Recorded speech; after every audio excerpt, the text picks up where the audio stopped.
இன்னொருத்தர், அப்புறம் இன்னொரு பெண்மணி. இப்படி யூடியூப்பில் பிரபலமானவங்கள பூரா அவங்களுக்கு ஃபாலோவர்ஸ் அதிகமாக இருந்தால் அவங்ககிட்ட போய் வெடிக்கடை இருக்குது, வெடிக்கடை இந்த வெடிக்கடைக்கு வாங்க, இந்த வெடிக்கடையில் வாங்க, வெடி நல்லாயிருக்கும் அப்படின்னு சொல்லி அவங்க விளம்பரம் பண்ணியிருக்காங்க.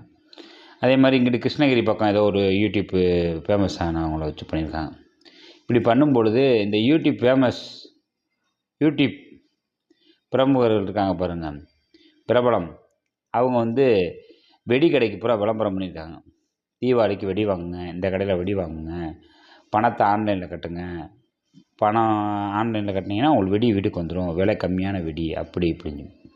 கடைசி என்ன நடந்திருக்குன்னா, செய்திகளில் வந்துருச்சு, இந்த மாதிரி யூடியூப் பிரபலங்கள் விளம்பரம் பண்ணிய இந்த வெடி கடை மக்களுக்கு சரியான நேரத்தில் வெடி கொடுக்கலை, அவங்க 3000 ரூபாய்க்கு மேலே பணம் கட்டியிருக்காங்க, உங்களுக்கு தள்ளுபடின்னு சொல்லிவிட்டு 3000 ரூபா மதிப்புள்ள வெடியை கொடுக்கவே இல்லை, ஒரு 1500 வெடியை கொடுத்துருக்காங்க. அதுலேயும் பாதி பேருக்கு வெடி போகவே இல்லை, வெடி வரவே இல்லை, பணத்தை கொடுத்து ஏமாற்றி விட்டார்கள் அப்படின்னு சொல்லி செய்திகள் ஓடுது. இப்போ இதிலிருந்து மக்களுக்கு நாங்கள் என்ன சொல்ல வரோம் அப்படின்னா, இந்த யூடியூப் பிரபலங்கள், இன்ஸ்டாகிராம் பிரபலங்கள் விளம்பரத்தில் நடிக்கிறாங்கன்னா அதை பார்த்துட்டு நம்ம என்ன செய்யணும், இதில் உண்மைத்தன்மை இருக்கா, இவங்க நேர்மையாக நம்மளுக்கு கொண்டு வந்து அந்த பொருட்களை கொடுத்துருவாங்களா அப்படின்னு சொல்லி யோசனை பண்ணணும். இதில் டாக்டர் திவாகர் அவர்களோட நம்ம ஏற்கனவே பேசின ஆடியோ தான் அதில் பகிர்ந்துருக்கோம். அவர் பாருங்கள், நான் விளம்பரமே நடிக்க மாட்டேன், போலியான விளம்பரத்தில் நடித்து அதில் மக்கள் ஏதாவது ஏமாந்துட்டாங்கன்னா எனக்கு கெட்ட பேராயிரும் அப்படின்னு சொல்லி ஒரு வெடிக்கடை விளம்பரத்தையே அவர் வேணாம்னு சொல்லியிருக்காரு. எப்பேற்பட்ட மனிதரை பாருங்கள் டாக்டர் திவாகர். அவரை போய் ஒரு சில பேர் தவறாக பேசுகிறாங்க.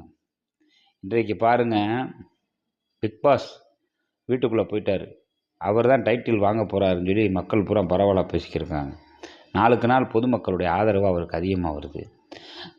ஏன் ஒருவர் மேலே போகிறார், வெற்றி மேல் வெற்றி எப்படி தொடர்ந்து பெறுகிறார் என்பதற்கு இந்த ஆடியோ ஒரு உதாரணம். இந்த ஆடியோ தீபாவளிக்கு முன்னாடி நம்ம அவர்கிட்ட பேசினது. அப்போ பாருங்கள், ஒரு வெடிக்கடை விளம்பரம் வந்திருக்கு, அதுக்கு டாக்டர் திவாகர் போக மாட்டேன், வரமாட்டேன்னு சொல்லியிருக்கார்.